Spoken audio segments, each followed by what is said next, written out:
yourself a man if you can't keep your composure, man. Welcome. It's another episode. We back. The dip. I'm sorry, I thought it was the dip.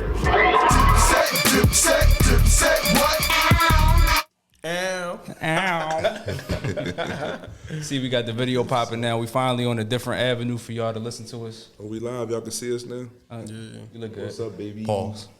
So the cut's definitely gonna be better, and then look for the YouTube channel to start popping. For sure. I go by the name of Ski. 1/3 of the hat trick. I'm Hev, of course. And you know it's sport. How y'all feeling? Marvelous, man. Marvelous. Feeling all right, man. That was a little bit. I gotta go into my thesaurus calendar or something like that, because we got a different word how we feeling every day. What was last week? Dangerous? Dangerous. Yeah, He was dangerous. dangerous was definitely one. Early. He was dangerous. Seven. I don't know if it's 7 or 8 letters, but 7 or 8 letters or more or something like that.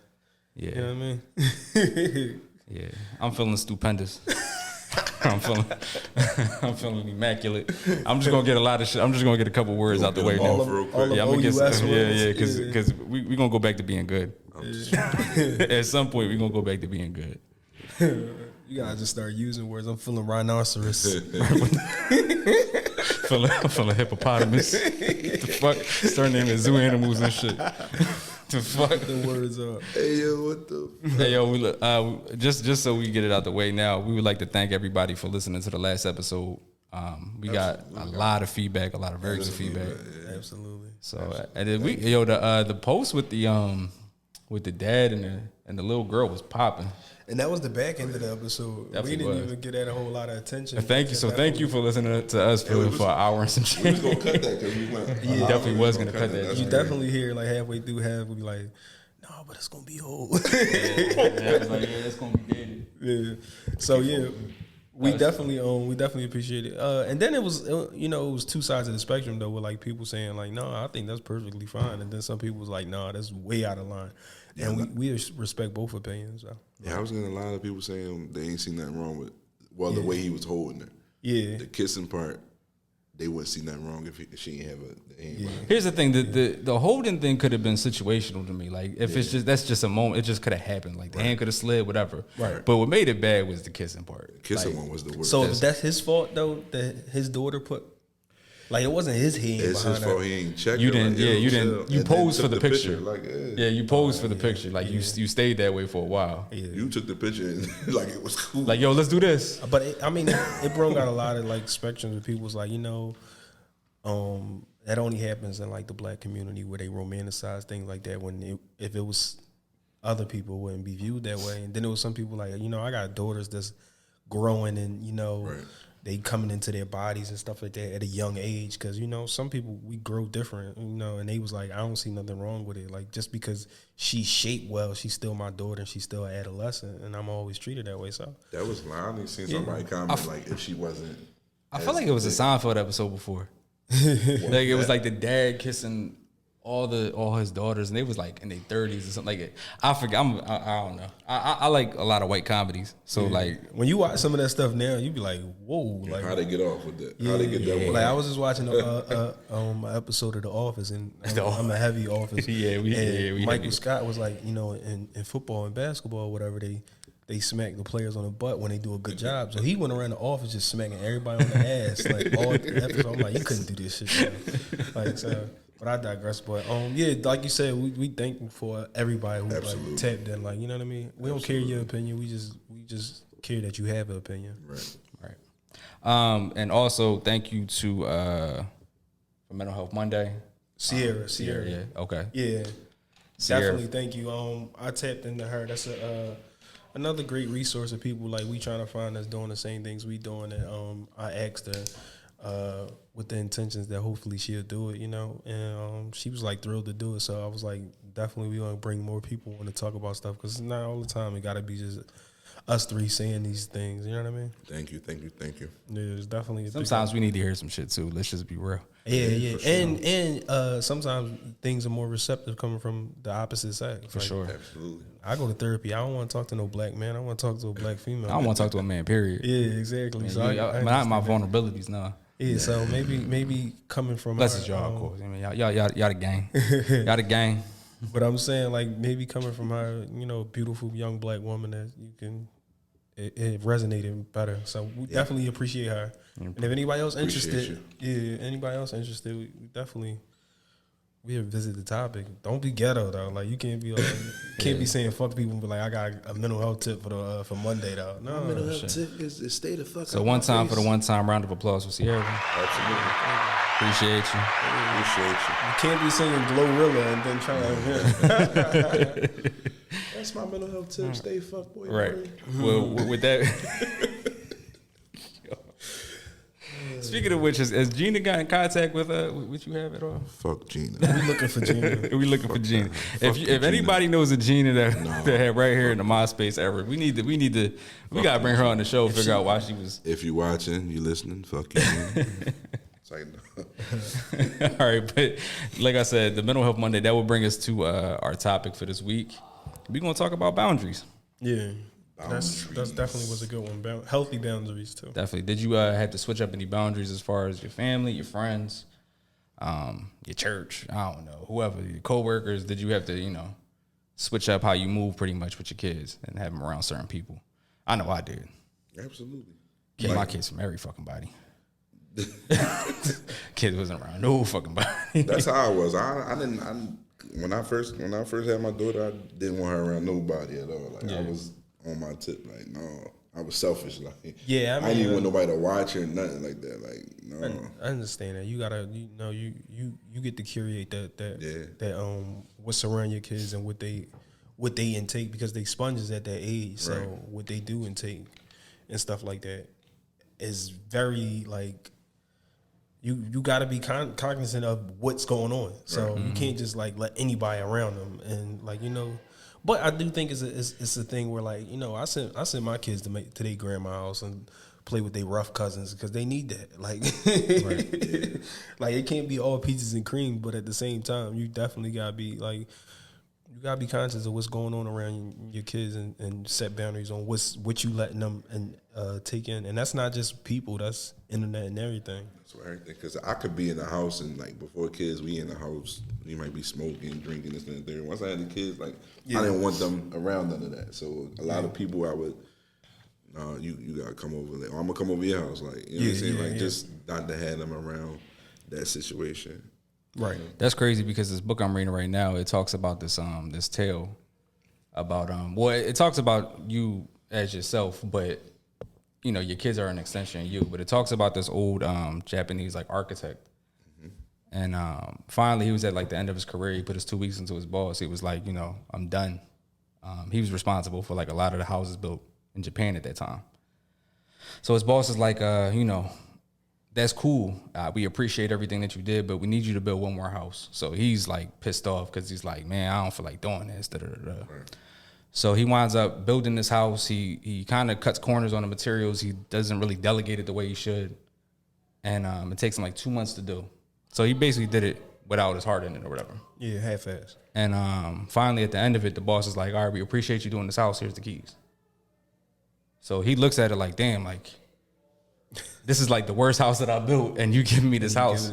So basically, like, you should put how your kids are basically, you building this house for your kids. You should definitely dictate the foundation of it and who you have around it. Right. So that was kind of crazy. That was a good story, but I couldn't find a metaphor at first. But then When I was reading it, it was a long ass. It was, I kind of dissected it a little bit. Basically. No, but it was I get a long it. But you know how you trying to find it, like, the metaphor and stuff. Oh yeah. I'm like, damn. Basically, he said, it's crazy. Yeah. He be reading. What goes around comes around. I was trying to find out which one was it. Like, yeah. But no, it was just basically about the materials, the foundation, and all that. Yeah, kind of half-assed all that. So Well, let's talk about this to stay on boundaries. We're talking about boundaries you set in your life as a man. Like, things you allow and don't allow, and in your circle, like your piece, what your aura is. Like, what does that look like? Because Sierra spoke about that too, like just the healthy boundaries about what you expect and limitations, and what people you won't let them interrupt, and your who you are. Mm-hmm. Right? Yeah, I feel like, for me, I won't accept less than what I'm putting out. You know what I'm saying? So if it's somebody in my life that's not giving me not exactly, but as much as I'm putting in it and you're not putting in it, like, I'm gonna have to let you go. Like, you know what I'm saying? Like, I feel like with that, I'll cut them off. Like, that's a boundary for me. Like, if you ain't putting in this friendship, relationship, whatever it is, the same I'm putting in, then. And to piggyback off that, the same don't always mean the exact same thing. Like, it could be complimentary. Like, I'm A, you B, and it equals C. So that's what it means. It don't mean like, oh, you gotta do the same exact shit. But you have to balance it out. You have to do effort. Just show some type of effort. If I'm showing effort in whatever it is, I'm with the same effort in return. Right. Yeah. I mean, you want to go? No, I was just gonna say I'm really big on like the input that you're putting into my children. You know what I mean? The music that you play, down to the music that you play, what you have on the TV, right? All that, right? You know, that's the main thing I'm really big on. Like my mom used to have when she used to watch them, she used to have like certain stuff on the TV. I'd be like, yo, turn that off. It ain't got to be Gracie's Corner every day, but like, come on, like, let's tighten up. Love and hip hop. But what about personal boundaries though? Personal boundaries? Yeah. As far as like, what you mean? Just for people in general, like what you said, what you allow and won't allow, like, because people, you know, like we I can't think of the word I'm trying to say, but like we say shit like, oh, I don't fuck with a person, I don't fuck with that, no, I don't fuck with that because of that or this and that. When you really want to say that, yo, I'm setting a boundary, it's a healthy way to go about it. Like you don't got to tell a person that I don't fuck with this person. Right. Me and you don't click because I got this boundary I set, and this is for me, so I don't ever feel like I'm overextending my hand to a person or a person getting over me in any form or fashion. Or what I'm putting in, like Have say, what I'm putting in is what I'm getting out. Like, you know, what are those boundaries you might have set for yourself, for people around you, so to protect your peace? Or like maybe, like in my situation, I don't let nobody come in and like and dictate my peace, my happiness. I don't want nobody around me that's gonna be on bullshit and then rah and want to argue and want to do all that. Like, I'm cool off that. So my thing is like the argument needs to hold weight. Yeah. I'm not gonna argue about anything. Yeah, if it don't hold no weight, then my thing is I eliminate it. Yeah, like, you know. And you can say I'm gaslighting you. I mean, whatever. But like, it needs to legitimately be something. Like I'm somebody who coming into my age, who takes pride in taking accountability for the shit that I do. Right. And I'm a huge listener too. Like I'm not even like patting myself on the back. I listen to what you got to say. That's one thing I pride myself on. I never used to do that. I mean, when I was younger, obviously. I was hard-headed, but like, I'm going to listen to you. I'm going to take accountability in my actions. If I don't feel like your argument holds water, you can go. You can go. So, in my situation, like, and y'all know, I tell people I've been to therapy and all that. And I felt like I had to, like, rebuild all my relationships with people. Like, all my ties to people and what I meant to them and what they meant to me. Because a lot of them, I felt like I wasn't getting enough out of it. Right. And the reason why I wasn't getting enough out of it, and me personally, I'm looking at people and saying like, yo, you not doing me right, or you not doing what I do for you. And you can't expect people, and this the biggest like thing that you can't believe, that like people have a hard time believing you cannot expect people to treat you the way you want them to treat you. Right. So all you can do is change how you treat them. Right. So I had to rebuild all the boundaries that I had with people, what I expect out of them and what I get from them. So no relationship I had with people, friends, family, girlfriend, whatever, kids, like no relationship I ever feel like I'm overextending or doing more than what I expect a person. Like I know everybody in my life and I know what I expect them to do. Right. Like I know who I can call if I needed money. I know who can call me if they needed money. Mm-hmm. So me and them may have that line of communication, but there's another motherfucker who I know that will call me for money, but I can't call them for money. Yeah. So my healthy boundary with them is I don't lend them no money. Right. So you know what I mean? But that same motherfucker I might call for money and call for whatever the case may be, I might call them and say, hey, let's go do something or whatever like that, and I can't get them to do nothing with me. Right. So I don't call them for that either. Do you feel like you're somebody who reciprocates energy, as far as like whatever energy that you get, you put the same energy back out? But that's what boundary is, though, is finding a healthy energy between you and two people that you can be okay with. Like, you know what I mean? Like, I never feel like, I never feel like a person getting over on me and shit like that no more. And I had that feeling about a lot of things. Like I was doing too much for people, or I felt like they was getting over on me.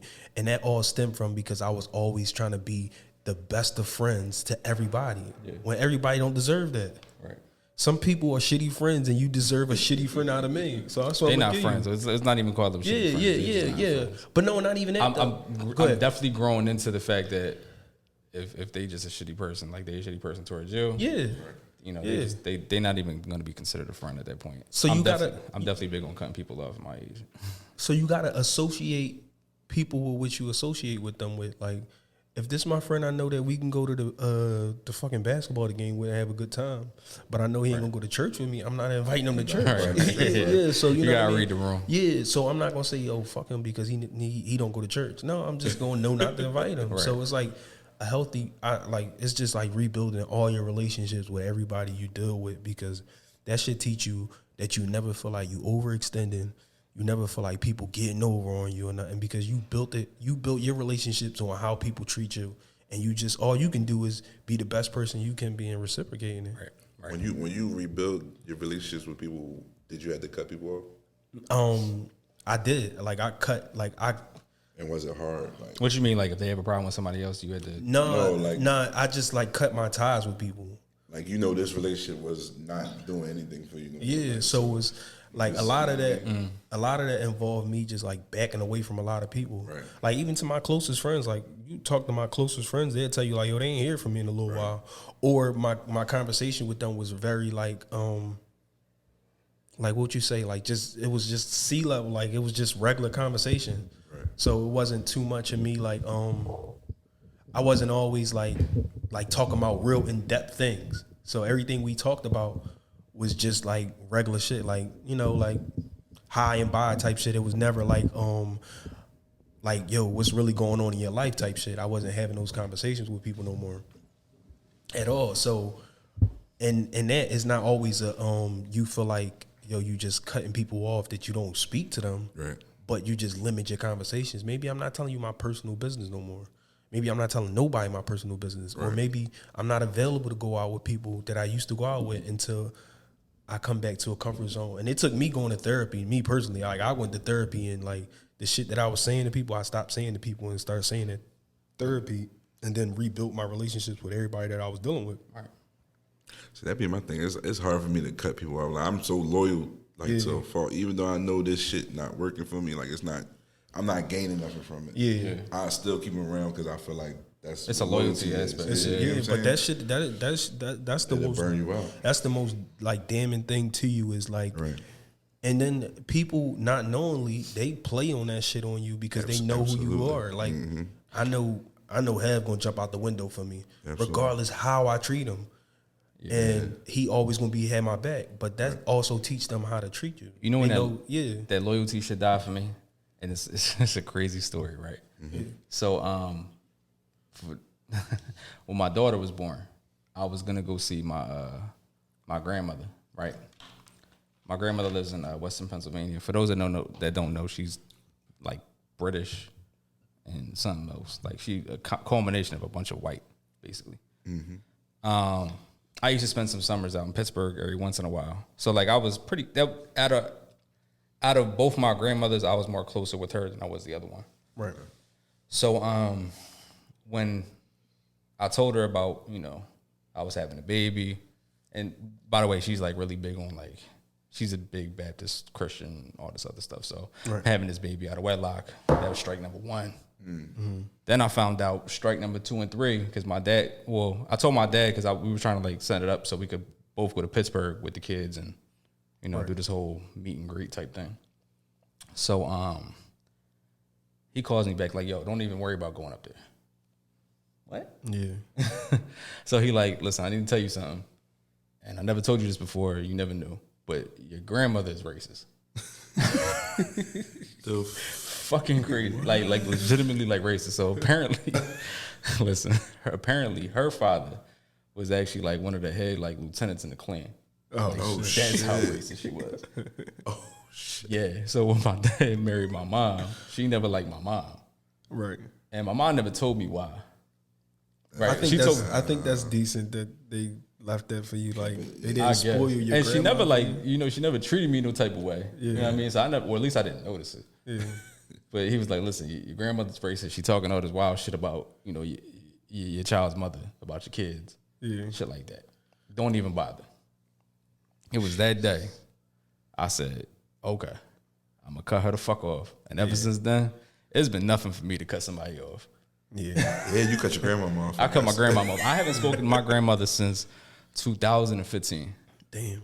That's a hurt piece. That's crazy. Niggas let it grandma. 2015. That was the last time I spoke to my grandmother. I think it was, so it might have been 2016. My daughter was born in December, so it might have been like February 2016.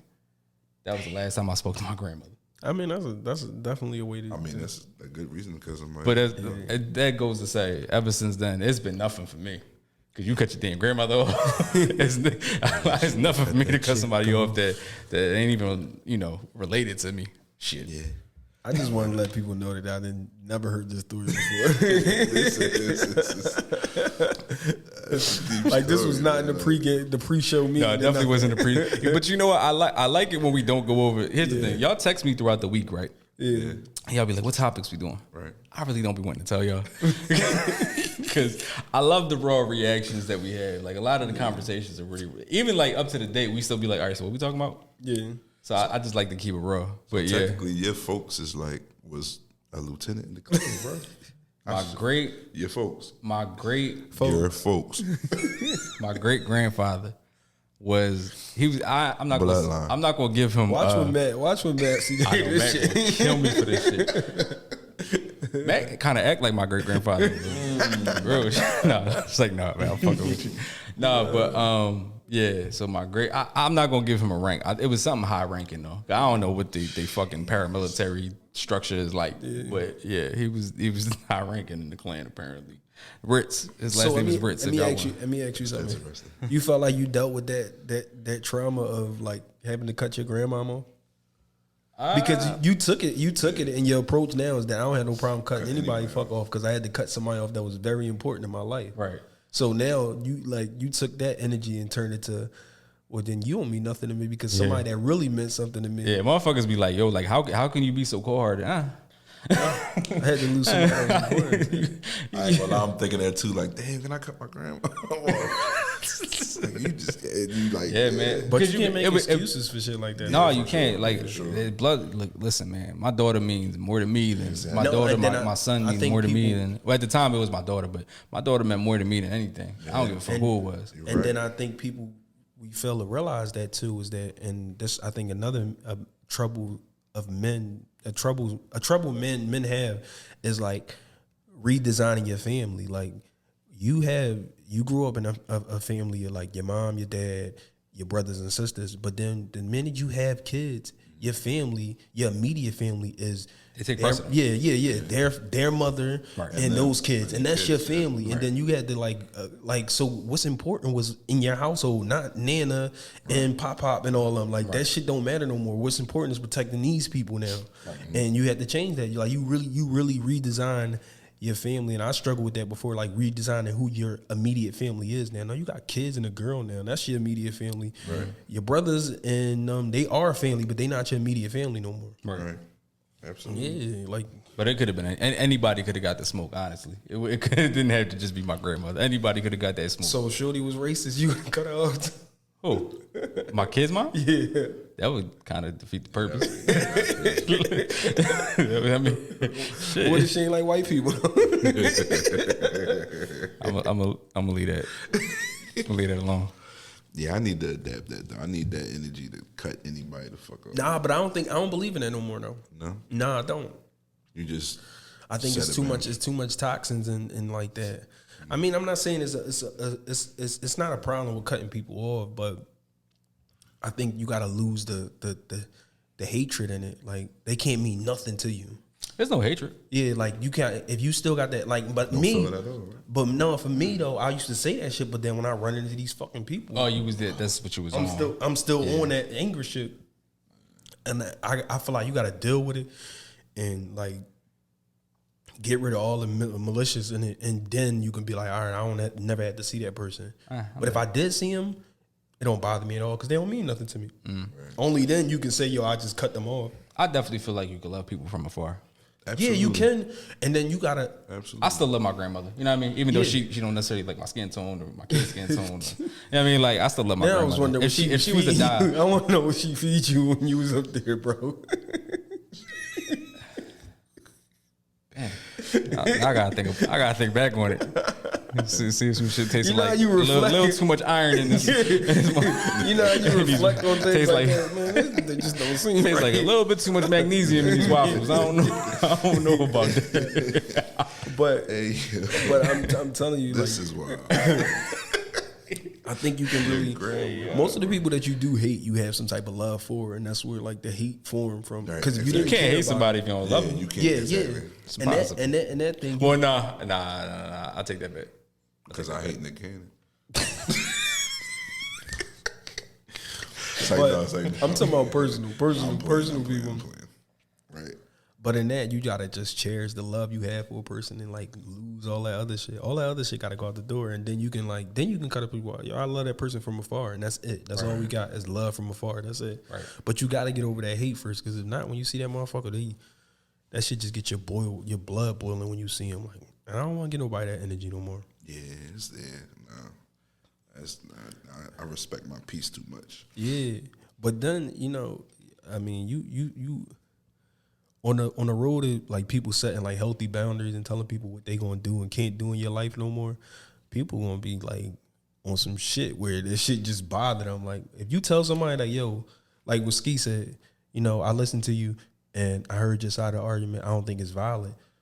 They're not gonna like that shit. No, it don't matter how you say it. Yo, I know. It don't matter how backfired. you say it. And I'm thinking I'm sitting here being like, soft in love by saying what I'm saying. Yeah, I mean, but matter. here's the thing: when I say certain things, it just doesn't come out right. Yeah. As truthful as it is, and I try to put the spin on like, listen, like I try to give like the disclaimer before I even say something. Like, listen, I don't mean to offend you when I'm saying this, but whenever you guys start like that, that's some bullshit. Like, I may not spin it like that, but like, it never turns out the way they gonna say that. Oh, I don't like the smirky way you said that shit.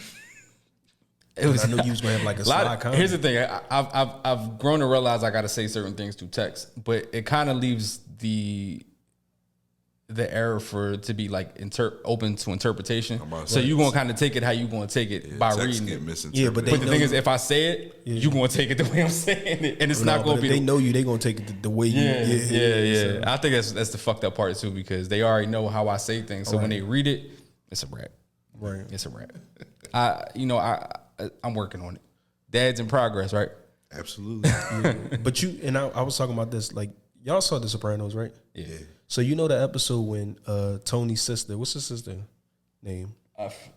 The fat one. Yeah, I know what you're talking about. Yeah, well, it's the episode where she was working on her anger and all that shit and being like, not trying to be ignorant and rude and whatever she was at the time.